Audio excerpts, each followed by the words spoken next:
Live from the IRC television studios on the SUNY Oneonta campus, this is Oneonta News Now. I'm Joanna Weidenhammer. And I'm Barbara Prempe. Before we start the news, meteorologist Matthew Miles joins us with a look at the Oneonta weather cam. Thanks, Joanna. Well, we've had a couple cool days this past week. I'm looking at more colder days in the future, more of on the weather. Back to you. Thanks, Matthew. Coming up next, we have your campus news. Stay tuned to Oneonta News Now. It's on us to stop sexual assault. To get in the way before it happens. To get a friend home safe. And to not blame the victim. It's on us. To look out for each other. To not look the other way. It's on us to stand up. To step in. To take responsibility. It's on us, all of us, to stop sexual assault. Learn how and take the pledge at itsonus.org.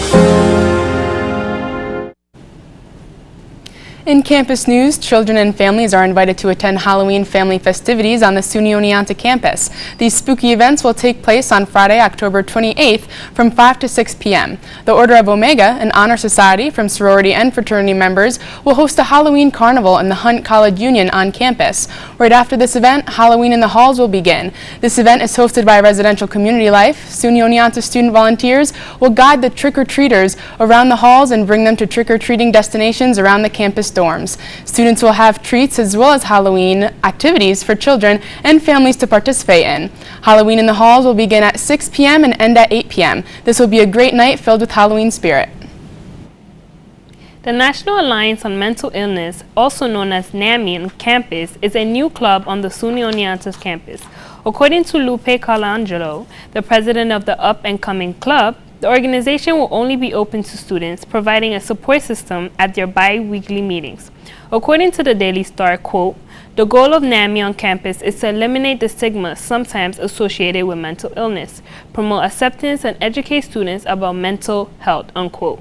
NAMI on campus hopes to bring students together with an art therapy night, an activity which, according to Colangelo, will give students a chance to relax as well as practice mindfulness.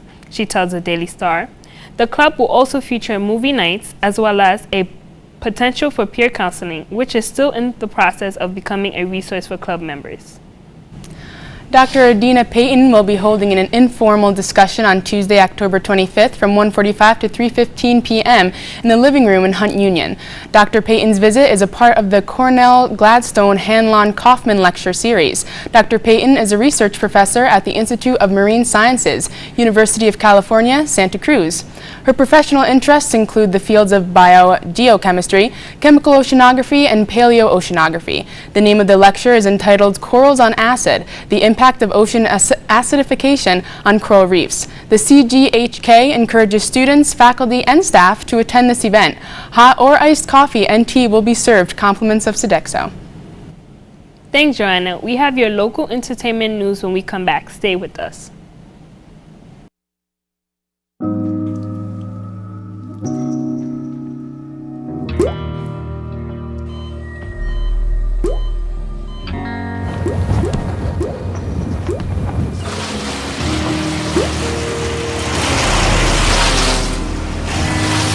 There are a million places you'd never consider texting. So why would you do it while driving? Leave risky driving to the professionals. Stop the texts, and together we can stop the wrecks. We're back with your local entertainment news update with Samantha Johnson. Thanks, Joanna. Get into the Halloween spirit by catching the film Don't Breathe this weekend at the Red Dragon Theater. This horror movie is about a group of friends that break into a wealthy blind man's house hoping to escape with a massive amount of cash. The trio later finds out that the man isn't as sick as he seems and they are in trouble. Tickets are free for students and $3 for the general public. Free popcorn will be provided as well. Interested in relaxing and having a stress-free night of painting? Look no further. SUNY Oneonta's NAMI will be holding its art therapy night right here on campus. The event will take place in Fitzell Hall, and art supplies will be provided to let your imagination run free. The National Alliance on Mental Illness Club will also go over stress tips and explain ways in which art therapy can increase mindfulness. All students are welcome to stop by and learn about mental health while painting and listening to relaxing music. In other news, comedian Tommy Ryman will perform at the Hunt Union Waterfront Room this week at 9 p.m. Ryman earned the title of semi-finalist on NBC's Last Comic Standing. Roseanne Barr, a fan of Ryman, described him as kind and fantastic. Others described his act as absurd and clever, masked behind a likable and innocent demeanor. Tickets are free for students and $3 for the general public. Since 1960, Oneonta's very own Pi Delta Chi has been proudly supporting and advocating breast cancer awareness research. To further their involvement, they have also been hosting the Pink Illumination event on campus for over 5 years now. This event is held to raise donations and awareness for their philanthropy Unite for Her. The event will take place on Sunday and will consist of speakers of survivors of breast cancer, as well as fun games and dancing. Come out and show your support for a great cause. I think that's a great program that we should all go to. I think it's also really cool that they've been doing it for so many years. So keeping the tradition. Good. Yeah, love it. Coming up, we have your local news. Stay tuned to ONN.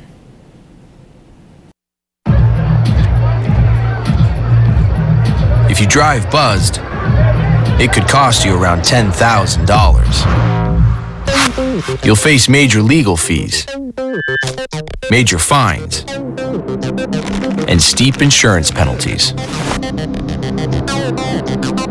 You could lose everything. Buzzed, busted, and broke. Because buzz driving is drunk driving. In local news, an 11-year-old boy has been arrested by Syracuse police for the possession of a handgun.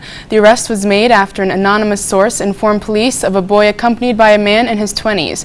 Akeem Hudgen, who allegedly had the child hold the firearm while walking down Cannon Street. Police identified the suspect from the informant's description and stopped the pair. The two were patted down for weapons. The handgun was discovered in the 11-year-old's waistband after he denied having a weapon on his person. The gun was a loaded Smith & Wesson .32 caliber revolver handgun. Both were taken into custody, where the boy was sent to Hillbrook Juvenile Detention Center. In addition to these charges, 29-year-old Hudgens was arrested last month for shooting at a woman's car on Cannon Street, the same area where he was arrested in this incident. The firearm has been sent to Onondaga County Center's Forensic Science Laboratory for testing.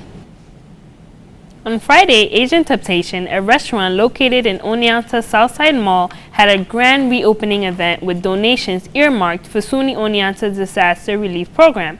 The day started off with a ribbon-cutting ceremony by the Otsego County Chamber of Commerce at 11 a.m., followed by an introduction of the restaurant's all-you-can-eat dining option. The purpose of the fund is to support students' volunteer efforts for disaster relief, recovery, and rebuilding. To support the college students, Asian Temptation will give 25% of its proceeds from food and beverages sold that day to the Disaster Relief Fund in the SUNY College at Oneonta Foundation. The restaurant is located at 748 State Highway and is open every day till 10:30 p.m. Downtown Oneonta's Revitalization Steering Committee invites the general public to their meeting this Tuesday from 1 to 3 p.m. at the Foothills Performing Arts Center. The Stantic urban planners will be in attendance to discuss their analysis of downtown, including its potential and possible barriers. Members of this committee must plan how to spend the $10 million grant the city received from Cuomo administration to restore the city. Stantic urban planners have met with local business owners and community leaders to formulate their conclusions to be presented to the committee. Members of the community and citizens of the surrounding areas are encouraged to share their input on the plans. Emergency personnel from the towns of Cherry Valley, Cooperstown, and Middlefield all responded to a one-car accident that occurred on Route 33. The accident took place near Butter Bowl Road on Wednesday night. According to Marty Fields, Cherry Valley's fire chief, the driver was trapped underneath her vehicle after flipping on the road. After the incident, Cooperstown firefighters closed Route 33. The victim was transported to Bassett Hospital. There have been no further details on the driver's current condition or the cause of the accident. Maury's Family Restaurant, a popular Oneonta business, faced a small fire this past Sunday. The fire was reported to the Oneonta Fire Department at around 5:30 p.m. However, it was put out with a fire extinguisher by one of the cooks before they arrived, according to All Otsego. detector was used by the firefighters to allow them to identify the source of the fire, which co-owner, Dickie Morey, states was possibly a lit cigarette butt that blew under an exterior wall and ignited it. Damage was limited to the wall in which the fire was noted, the surrounding floor, as well as smoke damage from the blaze. Kitchen manager Chuck Lutz tells All Otsego that after passing fire codes as well as health inspections, they hope to reopen the restaurant this upcoming weekend. Active voter enrollment in Otsego County has continued to remain the same since the 2008 presidential elections. According to the Daily Star, as of this past Friday, the county has gained 19 active voters. However, these numbers are expected to increase slightly after voter registration forms are accepted following the October 14 deadline. Laurel Elder, professor of the political science at Hartwick College, tells the Daily Star that, quote, New York, which isn't a battleground state, has one of the lowest voter turnouts in the nation, unquote. The popularity of this particular election, however, is expected to hopefully bring about a greater number of voters in the state. This past Sunday, residents of Oneonta came together decked out in their best Halloween costumes for the Southside Mall's annual Malloween. Children of all ages were invited to trick-or-treat indoors at certain mall businesses, as well as participate in a costume contest and several Halloween-themed activities. The day kicked off at noon as the businesses handed out candy to the trick-or-treaters, followed by a costume contest for all of the different age groups. The community event provided a safe trick-or-treating experience for families, as well as a day filled with fun Halloween activities enjoyed by all. I wish I knew about this. I would have gone, I would right? have definitely gone. I would have That's loved to see all the kids' costumes. I know, right? When we come back, Matthew Miles will take a look at your 5-day weather forecast. Stay with us.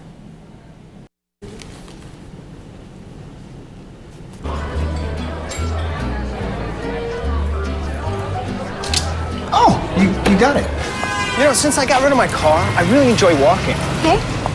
God, no. Getting pulled over for buzz driving could cost you around $10,000 in fines, legal fees, and increased insurance rates. Oh, you're home early. You live with your mom? That'll set your game back a few years. Buzzed, busted, and broke. Because buzz driving is drunk driving. Welcome back to Oneonta News Now. Let's find out what the weather has in store for us this week with our meteorologist, Matthew Miles. Thank you. Well, yes, today you did see a couple of flakes of snow. It's a little scary. It's only October and it's not usually the regular weather here. So we had a high of 41 degrees today, partly cloudy, and we had a nice wind of 9 miles per hour. So it's pretty moderate, but you could feel the wind chill. And we had zero precipitation, just those little flakes of snow. And then later tonight, we're looking at 29 degrees, which is pretty cold. So if you're going out, make sure to put on a jacket. I know tonight's ladies' night, so yeah, make sure, ladies, you have a jacket on tonight. We're looking at snow at about 2 a.m., 70% chance of rain with some light wind, so not as much wind as today. As we look into tomorrow, it's going to be a high of 39 degrees. We have a 90% chance of rain. Snow is going to end about 10 a.m. So if you're looking at any snow, you're looking at early in the morning, and a little more wind today at 6 to 13 miles per hour. And as you can see, we have 44 degrees in Binghamton. Out to Oneonta, we got about 39 degrees as a high. The Capital District, we got about 44 degrees. Even up at Saranac Lake, we have 38 degrees. So everybody is relatively in the same temperature field. So we're looking at some cold weather coming up. As for tomorrow night, we're looking at 37 degrees, so a little warmer than tonight. And rain's going to tend to die off later on towards the night, but there's still a 90% chance of rain. And we're looking at wind speeds from 8 to 11 miles per hour. As far as our 5-day forecast, Friday, we're looking at 41, Saturday, 52, Sunday, 50, Monday, 50, Tuesday, 56. So we're going up in temperature as we progress throughout the week. which is fantastic. We all love that. We love getting out and putting our sweatshirts on and not feeling freezing and snow. But we got to get through the weekend. Saturday, we're looking at about 50% chance of rain. So if you do go out, be mindful of that. And hopefully you'll stay warm as we start to see an increase in temperature. With that, let's check in with Connor Chapman outside of IRC to get a real feel for thing. Thanks, Matt. Yeah, if you're standing out here, you can tell feels like we were in summer last week and now we're in winter this week. We kind of skipped the fall pattern. Right now we got some clear skies out there ahead of this coming front, so causing for any of the heat that's coming up to radiate out into the atmosphere. So it's a little chilly out here. Could be if you have any perennials or anything like that, you might want to cover them up if you haven't already, because it's definitely going to dip below freezing tonight. Standing out here, you would have no idea that some bad weather is coming tomorrow, but definitely looking at some of that slush to head our way. So be mindful of that when you're driving, if you're commuting in tomorrow morning, as it will take a little bit for that snow to transition into the rain throughout the day. Hopefully, I really do hope you're right about the temperatures rising, because right now it feels like we just went straight from summer to winter. But stay warm out there and have a great week. Back to you, studio. Thanks, Connor. As the holiday season vastly approaches, toy companies are working harder to think outside of their usual box. These companies hope to offer more inclusive items like dolls with disabilities, female superhero figures, and characters with different ranges of skin tone. Many of these companies like Mattel and Hasbro will be offering a lot of options this holiday season. Experts say it's critical for children to play with toys that don't perpetuate stereotypes about what's considered beautiful. President John Frascato of Hasbro Brands stated, quote, "We are focusing on storytelling and worrying less about gender," unquote. So when shopping for little ones, expect a lot of inclusiveness and unique products in the toy aisle this holiday season. An 8-year-old boy from California turned his wheelchair into a Ghostbusters-themed Halloween costume. Jeremy Miller has been in a wheelchair since he was 3 years old due to spina bifida. This Halloween, he decided to make his wheelchair a replica of the Ecto-1 car from the original Ghostbusters film. Jeremy's dad, Ryan Scott Miller, stated, quote, "We watched all 3 movies, and he's now watched a bunch of the Ghostbusters cartoons on Netflix. Whatever we're doing, he really dives into it," unquote. The Miller family made the costume a family affair. They used foam boards, fluorofoam, PVC, wood glue, screws, wood pieces, 6-volt batteries, and other materials to make Jeremy's wheelchair replicate the car spot on. Miller states, "I see how much Jeremy lights up in it. He loves being the character and the center of attention. He hams it up." A woman carrying a skull on a stick led police to human remains in Sacramento, California. Authorities stated that the situation was surreal when they noticed a homeless woman walking down 2900 block of Connie Drive with a stick and skull in hand. The woman showed officers the rest of the decomposing body on Wednesday. According to police, a search began in the area that was ongoing for 2 days in order to look for clues. So far, there are no leads in the identification of the remains and the cause of death.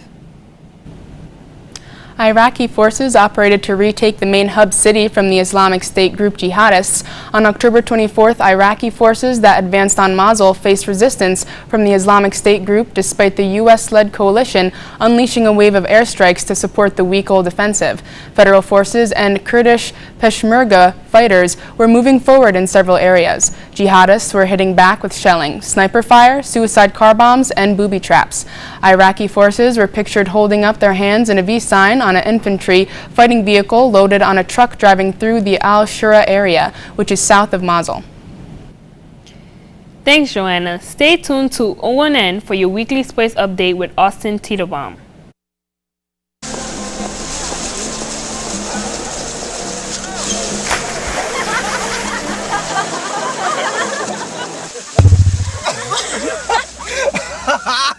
My dad's one of the producers. He's here Bring this week.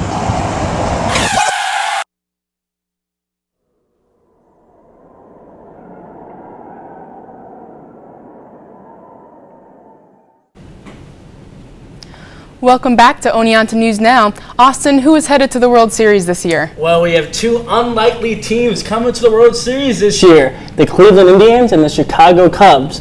But as always, there's a lot to talk about when it comes to sports. So let's get right to it. Finally, folks, the Chicago Cubs, by the Billy Goat, developed by Bartman, and crushed by decades of disappointment, the Chicago Cubs are back at long last, headed back to the World Series. This past Saturday, the Chicago Cubs won the National League pennant, defending the Los Angeles Dodgers 5-0 in Game 6 of the ALCS. The Cubs will head to Cleveland, where they'll take on the Cleveland Indians in the World Series beginning on Tuesday. Kyle Hendricks outpitched Clayton Kershaw, Anthony Rizzo, and Wilson Contreras homered early, and the Cubs won their pennant since 1945. Anthony Rizzo, first baseman for the Cubs, said, quote, "This city deserves it so much. We got 4 more big ones to go, but we're going to enjoy this. We're going to the World Series, and I can't believe that." The drought ended when closer Aroldis Chapman got Yasiel Puig to ground out into a double play, setting off a wild celebration at Wrigley Field. The Cubs seek their first title since 1908, and the Indians haven't won since 1948. In NFL news, Miami Dolphins running back Arian Foster announced his retirement from the NFL on Monday, effective immediately. Foster signed with the Dolphins this offseason after spending the first 7 years of his career with the Houston Texans, a time during which he was one of the best running backs in the NFL. Foster stated, quote, "There comes a time in every athlete's career when their ambition and their body are no longer on the same page. I reached that point. It's hard to write those words because this game has been everything to me, my therapy, my joy, my solace, and my enemy. I've learned to love everything of this game, from the peak of accomplishment to the glitter of criticism, and it makes the ride worthwhile. I've been fortunate enough to play for many years in this league. I've given a lot to the game and given up a lot for it, but it's returned to me more than I could ever ask for. Faceless gladiators have been shuffled in and out of this arena for decades, and I'm proud to have taken part in that legacy," unquote. His 8-year career comes to an end with having carried 1,476 times for 6,525 yards and 54 touchdowns. He was a prolific catching back as well, and he added 245 receptions for 2,364 yards and 14 additional scores. His 8,873 yards from scrimmage ranked 9th in the NFL during that time. Well, in Red Dragon news, men's swimming and diving records a slim victory in their home opener. The SUNY Oneonta men's swimming and diving team had its home opener Monday and won the meet by just 5 points. Our Red Dragons earned 124 points to defeat their SUNY rivals, the Oswego Lakers, 199-124. The day began for the men when senior Greg Fothergill, junior Zeke Bryan, freshman Scott Richardson, and senior Connor Kelly came in first in the 200-yard medley with a time of 1 minute and 43 seconds and 28 milliseconds, which was just a tenth of ahead of Oswego. Bryan then came back and found a yard in 200-yard individual medley just ahead of Fothergill, with less than 2 seconds separating the pair. Bryan also came in first place in 100-yard breaststroke, which was the least event of this afternoon for the men.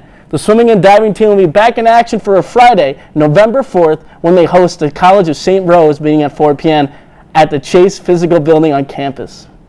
The SUNY Oneonta women's volleyball team went to Cortland for the third and final round of conference play. The Red Dragons will not lose a match, going 3-0, improving them to 7-2 in the SUNYAC and 12 and 15 overall. In the process, they would also secure the number 2 overall seed for the SUNYAC tournament. The Red Dragons took down SUNY Gogesco in 5 sets to open up the weekend on Friday. The Red Dragons rallied back from 2-1 the deficit to win 3-2 thanks to senior Paige Karpuk and Jessica Palinko. Karpuk would fill up the stat sheets with 16 kills and 16 digs, while Palinko would have 23 assists with 10 digs. The Red Dragons blocking unit would make it precedence known by blocking out Geneseo 12-6. Victoria Mulder led Oneonta with seven blocks. Senior Casey Kevin and Erica Corbin each had 6 blocks for the Red Dragons. The Red Dragons' next match will be at home this coming Wednesday in Alumni Fieldhouse against Sage College at 6 p.m. And that's it for your weekly sports update on Oneonta News Now. Thanks, Austin. Join us again next time for your up-to-date news, sports, weather, and more. I'm Barbara Prempe. And I'm Joanna Weinhammer. This is Oneonta News Now. Have a good night.